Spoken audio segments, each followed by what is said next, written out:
Hey, yeah, what's up? This disciple Marcello Curtis reign back up in this anti-Illuminati all day, anti-America all day, as you know. So, this video is going to be about the American community, the American citizens submitting to America.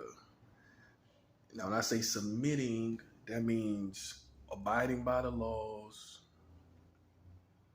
accepting what they do and don't do, not causing any problems for the American government, not any chaos for them, not presenting any chaos to them. Now, do you think this submission is willingly or out of fear? So do you think American citizens willingly submit to a country like this? Or is it because of the American military and the American police? Those two. I think that this country submits, the citizens here submit to the American government out of fear of the American police and the American military. That's why they submit. And if those two institutions were removed, you will find that no one here willingly submits to the American government. So you really don't have any patriots. You cannot tell me that this country, this community you call America with these crazy people here, all across the country, would submit to this government if there was not American military and American police.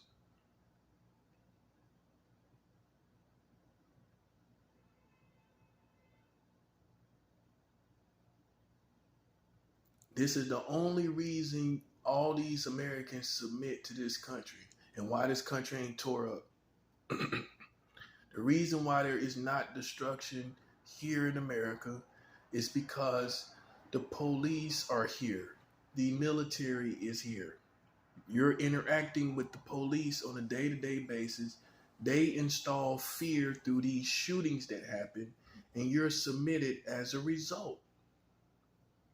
See, it's all psychological. My personal belief, and I'm not saying you have to agree with me, is I think some of these American police shootings are intentional to install fear in the people and therefore have the community submit to them. Because if you never shot, the police didn't never shoot anybody, then people would get confident, they would rise up, and they would be more bold and they would speak their minds more. It's all psychological. And see, when you understand how psychological it is, then you understand the intentions.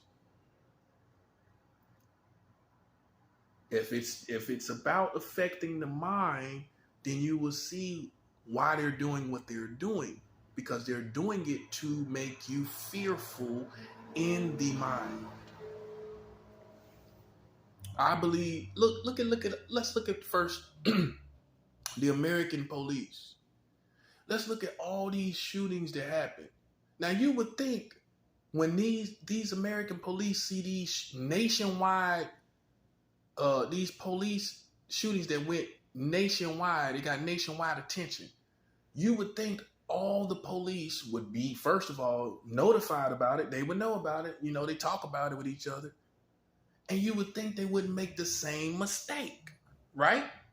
But how many times you seen one shooting and then it happened again? 2 months later, 3 months later. I don't know if y'all remember that rhythm where it was happening 1 month, 2 months later, 3 months, every 6 months. Some type of shooting, police shooting was happening and people were dying. And I'm being generous. It was less than 6 months at one time.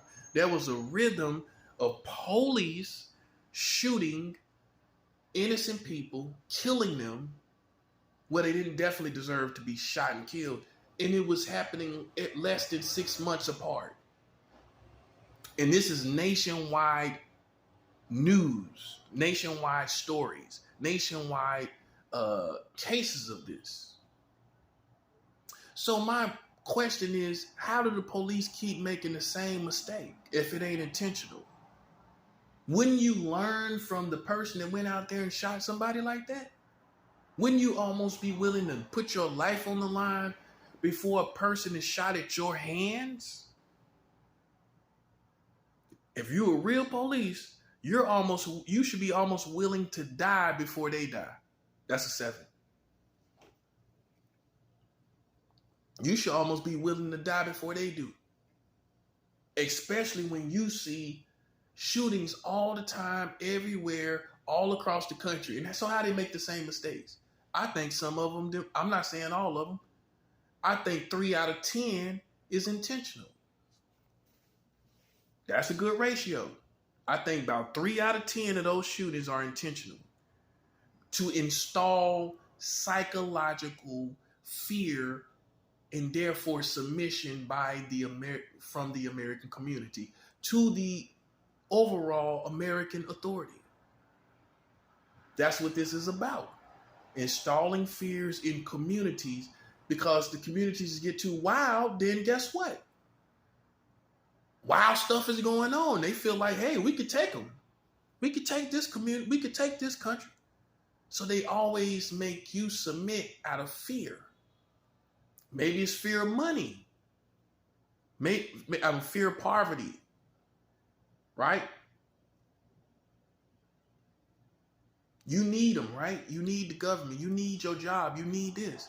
So guess what you do? You submit out of fear that you might be on the streets. Boom. You fear the government because of the American police and military, and you fear also because of poverty.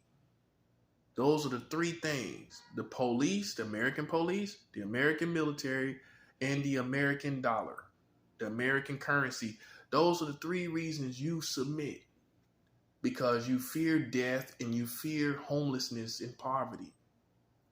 If you had the money and you had the power and there was no police presence as it is in American military presence as it is, I guarantee you, no one will be submitting. Law and order is necessary, but it's not necessary to a country that does not have practice law and order itself. It's not necessary if you not practicing law and order. You got 44 states with child marriage. That's not law and order. You got 44 states marrying these children. That you ain't got no law and order over me.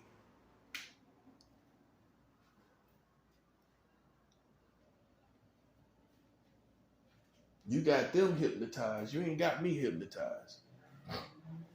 You got 44 states for child marriage. Ain't no law and order.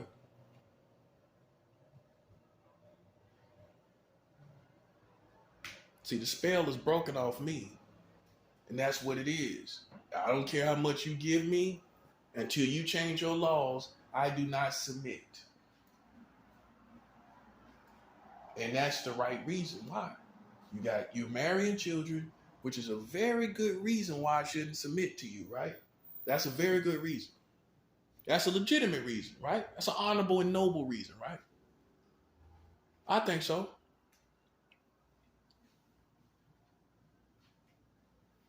And you still submitted. You know why? Even after people hear this information? Because you're scared to be homeless. You're scared of poverty. That's what got you. You might not be scared of the police. You might not be scared of the military.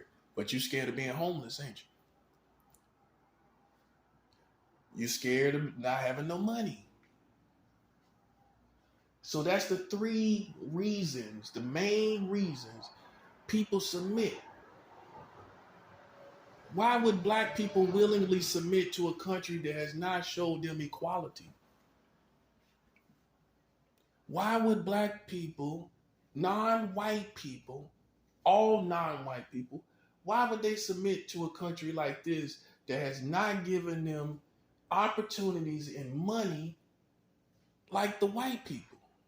So why would you just willingly submit? Can you tell me? Well, I'm a patriot. You a patriot of somebody who shoot your own people? You a patriot of people that has never treated you totally equal, never gave you opportunities, and never gave you half the money? Don't you know half of these people don't work for that money? Oh, it's a good kept secret. Half of these white people ain't working. Come on, you think all these white people working? They got money though.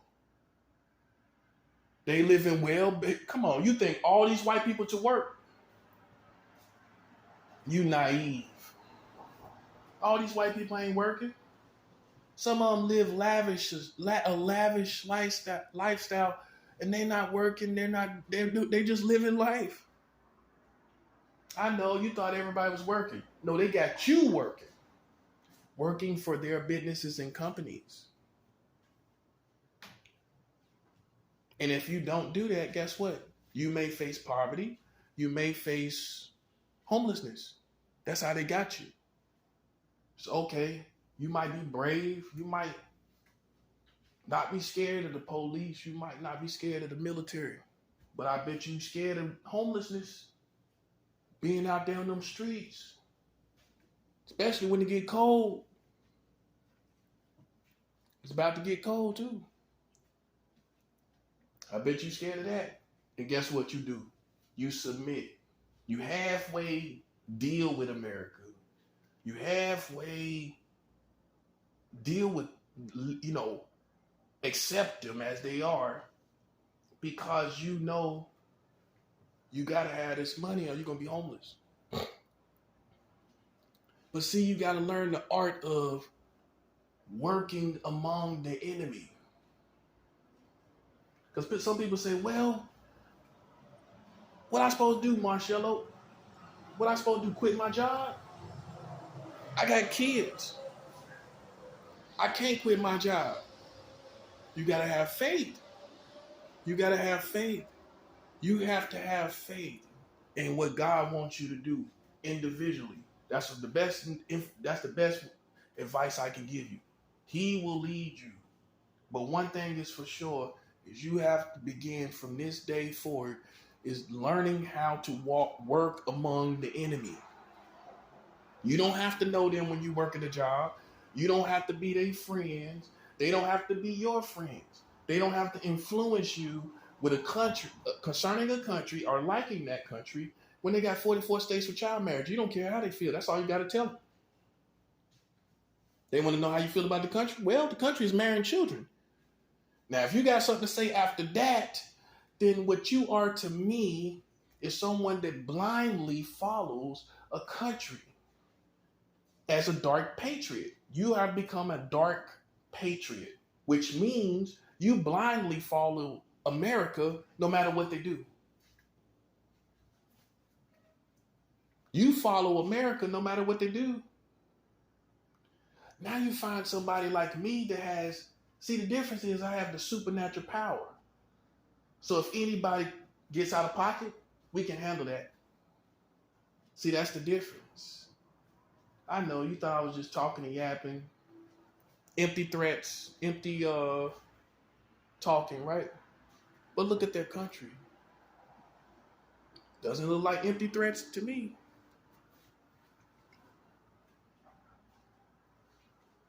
So see, you got to understand the black man is inclined to not like this country. We don't share the same experience as our counterparts. Our counterparts, the white man, he's happy. This is his country. His dad made money here. His granddad made money here. They invented things. They traveled all throughout the country. See, that's white people's experience. You didn't have that experience. So why are you sharing their experience with them? They're patriots. They should be. Well, this is a white man's country. Just like China is an Asian country. America is a white country. And a lot of black people cannot accept this. When you go to Asia, China, what is the dominant ethnicity in China? Asian people, right? You go to Japan, it's Asian. You go to Africa. Who dominates Africa? Literally, I'm talking about leadership, the people, the Africans. They dominate Africa. America, the whites dominate America. And this is where it gets tricky because a lot of black people reaching for power, but it's just like a white man reaching for power in Africa. It's not racism, it's just not going to happen. Now you see the difference. Because see, here's where it gets tricky. Even though there are racist people here, there are some people that's just about family and white family, and they're not going to let no other ethnicity rule over the white families of America. Now you see what I'm saying? So it's just like Africa. You think Africa is going to let white people come in and rule it and say, oh, well, we're just trying to be equal. We're just trying to be here with you and get rights like you. Well, hey, okay, but we still rule. Now you see what I'm saying? So you have a dual situation. You have white people that want to rule here in America by family, and you have white people that want to rule in ethnicity, and you have white people that want to rule here by racism. So that's where they fight and bicker among themselves. This is where they split hairs among themselves. You got people that they're not racist. They just feel like this is a white country, and they want it to the whites to stay in authority. Just like if you went to Africa, they're not racist against white people, but you think they're going to let white people run their country. Just like Jamaica. You think white people going to come into Jamaica and run Jamaica? And say, well, and the white people say, well, we're just trying to be here equal. We just want rights to be with y'all. We just want to be innovative. Well, that's all good and dandy, but you ain't ruling Jamaica.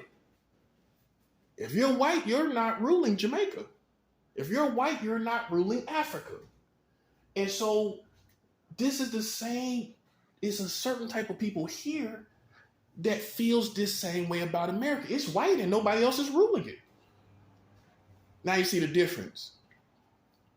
Now you see the difference. Now you see what you up against. And this is why I try to tell black people, don't try to rule over this. It's not going to happen. It's just like white people going to Jamaica talking about they're going to rule over Jamaica. It's too many generations. You see where I'm going with this? Of Jamaicans for white people to come there and rule there. Same thing with white people. America. It's too many white generations for any other ethnicity to come here and rule here. Now you see what I'm saying? It's too much pride and memories and nostalgia. It's not going to happen. They're going to get together and click up together and make sure it don't happen, buddy. Even if they got to tear this down before they give it to you, that's what's going to happen. They'll tear it down before they give it to you. That's what I feel. Because they say, well, we made it, we built it, we worked, we made it happen. So if you want a country, we're going to tear this down and you build one. You take all your men and you build a whole nother country if this yours. When you do that, so you're going to let somebody else come in. Now you see the difference between claiming it as family and claiming it as racism. Are you going to let somebody come in and just claim what you built, your bloodline's built? You have to know how people think. You don't agree, but you know how they think. They're not going to let other ethnicities come here after they done built this all up to what it is. The white man is responsible for most of this. All these metropolises, Chicago, New York, Detroit, all these places he built up and designed. So you think he gonna let another ethnicity outside of his family that is not truly family and not truly moving like that come in and have a lion's share portion? You should realize that ain't even reasonable. Not your human nature. See what you should have did. I'm telling you what we should have did. We should have did what the Native Americans did. They asked for a certain amount of land here. They got, let's put it like this. Either way the situation was, they got a certain amount of land here, right? Okay. They didn't try to follow the white man. They separated from here, although staying here in America. They did not try to follow him. They got their own land. They got casinos. They doing good on their own. Now, if we had done the same thing, we would have been able to take that land and improvise. And we could have got casinos and everything. And we could have improvised. And who knows how good we could have improvised in that situation. You don't know. We don't know. But we do know we are a people that can improvise as African Americans. So what we should have did is stop trying to follow the white man, trying to vote, trying to do things in his racist world. Separate like the Native Americans and improvise with what we had. If we would have got the equivalent of reservation land, if we would have got what they got, that would have been the equivalent of 40 acres and a mule for us. That would have been the equivalent of 40 acres and a mule. Everybody's always talking about 40 acres and a mule, 40 acres and a mule, 40 acres and a mule, right? Well, that's basically what the Native Americans got, right or wrong. Boom. And that's what we could have got. But we wanted to live and keep up with the Joneses and live where he live and go where he go and vote where he vote. And we should have just learned from the Native Americans that was treated just as harshly as we was, if not harshly, because they still don't have a land to go to. We do. Where the Native American man gonna go back to? We can go to Africa. Where's he gonna go? He's still doing worse than you. You can go back to Africa. Literally, I ain't trying to be funny. You can go back there and find a sense of camaraderie, family, and everything. Where's he gonna go?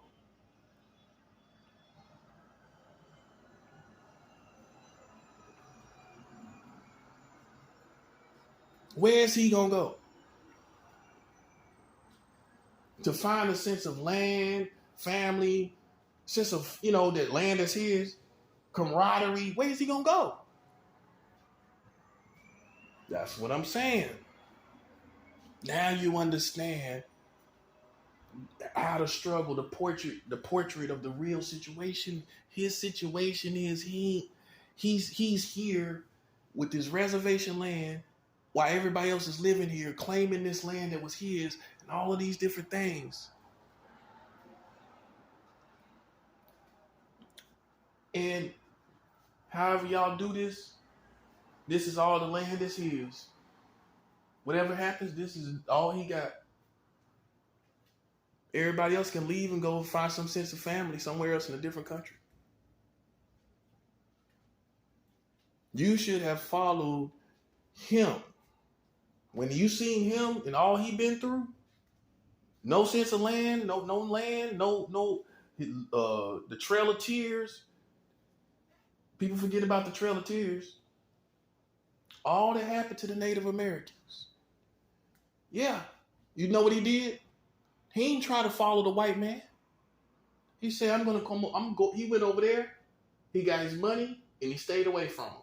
And you know what happened as a result? He got more respect than we did.